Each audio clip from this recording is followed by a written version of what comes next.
ஒண்ணு சொல்லவா? இந்த கண்ணை மட்டும் உருட்டாதடி, பயமா இருக்கு. ம் கண்ணு தாண்டி என் ஃபேஸ்ல ஹைலைட்டே. அத போய் உருட்டாதன்னு சொன்னா என்னோட ஃபேன்ஸ் எல்லாம் உன்னை கொன்றுவாங்க பாத்துக்கோ. ஹோ, உனக்குமே ஃபேன்ஸா? பின்ன உன்ன மாதிரி மொட்டை மண்டை எடுத்து வச்சு ஹேர் ஸ்டைல் வச்சு கம்மல் போட்டு பொட்டு வைக்கிறவங்களுக்கு மட்டும்தான் ஃபேன்ஸ் இருப்பாங்களோ? என்ன மாதிரி மேக்கப்பே இல்லாம ஷார்ட்டா கட் பண்ணிட்டு கார்ட்டூன்ல வரக்கூடிய பொம்மையை போட்டாலும் ஃபேன்ஸ் வருவாங்கம்மா. சரி சரி, ஓவரா சீன் போடாத. என்னதான் உனக்கு ஃபேன்ஸ் இருந்தாலும் எங்களுக்கு பாரு ஹேர் ஸ்டைல்லாம் வச்சுனாங்க, எவ்வளவு கியூட்டா இருக்கும். அத நினைச்சாதாண்டி சிரிப்பா இருக்கு. ஒருவேளை எடிட்டிங்ல உங்க ஹேர் ஸ்டைல் கொஞ்சம் தள்ளி போச்சுனாலும் உங்க மொட்டை மண்டைய பார்த்து அப்படியே ஓடிடுவாங்க.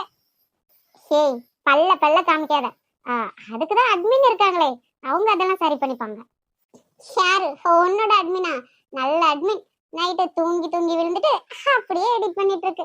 அது மட்டும் இல்ல, ஒழுங்கா ஒரு நல்ல ட்ரெஸ் எடுக்கிறது கூட கிடையாது. போட்ட ட்ரெஸ்ஸே அடுத்த நாள் போட்டுறது. ஏய் ஏய், என்னடி? என்னோட ட்ரெஸ்க்கு என்ன குறைச்சல்? நல்லா தானே இருக்கு, அதுக்கப்புறம் ஏன் அவங்கள திட்டுற? இருக்கும் இருக்கும், என்னோட ட்ரெஸ் பாரு மொக்கையா இருக்கு. லூசு, ஹீரோ ஹீரோயின்ஸ்க்கு தானே இம்பார்ட்டன்ட் கொடுப்பாங்க, நீ எல்லாம் சைடு ஹீரோயின். ஏய் வாய மூடி, நான் மட்டும் உனக்கு சப்போர்ட்டா இல்ல, நீ ஹீரோயினாவே இருக்க முடியாது.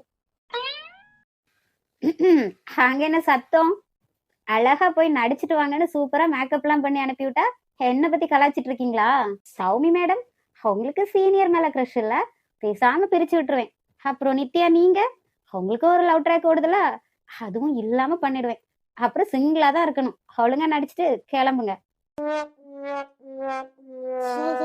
வாடி, சொன்னதை மட்டும் பேசிட்டு கிளம்புவோம். வந்துட்டா